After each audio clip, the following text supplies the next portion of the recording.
Fitoremediasi adalah teknologi yang menggunakan tumbuhan untuk membersihkan atau menstabilkan kontaminan berbahaya dari lingkungan, termasuk tanah, air, dan udara. Istilah ini berasal dari kata Yunani, piton, tumbuhan, dan Latin, remedium, memulihkan atau memperbaiki. Secara sederhana, fitoremediasi memanfaatkan kemampuan alami tumbuhan untuk menyerap, uptake, mengambil kontaminan dari lingkungan melalui akar, batang, dan daun. Mengakumulasi, accumulation, menyimpan kontaminan dalam jaringan tumbuhan. Mentransformasi, transformation, mengubah kontaminan menjadi bentuk yang kurang beracun atau tidak beracun melalui proses metabolisme di dalam tumbuhan. Menstabilkan, stabilization, mengurangi mobilitas kontaminan dalam tanah atau air, sehingga mencegah penyebarannya. Mendegradasi, degradation, memecah kontaminan organik menjadi senyawa yang lebih sederhana dan tidak berbahaya, baik di dalam tumbuhan maupun di zona akar, rhizosfer, dengan bantuan mikroorganisme. Menguapkan, volatilization, mengubah kontaminan menjadi bentuk gas dan melepaskannya ke udara, biasanya untuk kontaminan organik yang mudah menguap dan dilakukan dengan hati-hati. Mengapa fitoremediasi digunakan? Fitoremediasi dianggap sebagai teknologi yang berpotensi efektif, biaya rendah, ramah lingkungan, dan berkelanjutan untuk mengatasi berbagai jenis pencemaran. Dibandingkan dengan metode fisik dan kimia yang seringkali mahal dan merusak lingkungan, fitoremediasi menawarkan alternatif yang lebih alami dan estetis.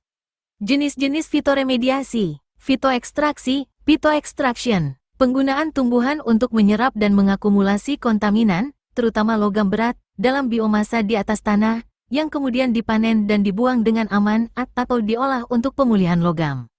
Fitostabilisasi, phytostabilization, penggunaan tumbuhan untuk mengurangi mobilitas dan bioavailabilitas kontaminan dalam tanah, mencegah penyebarannya dan mengurangi risiko masuk ke rantai makanan.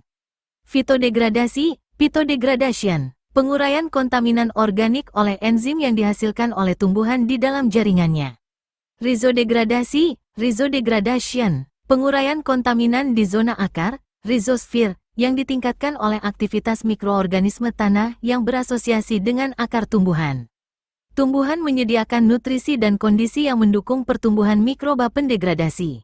Fitovolatilizasi, phytovolatilization, pengambilan kontaminan oleh tumbuhan dan pengubahannya menjadi bentuk gas yang kemudian dilepaskan ke atmosfer melalui transpirasi daun.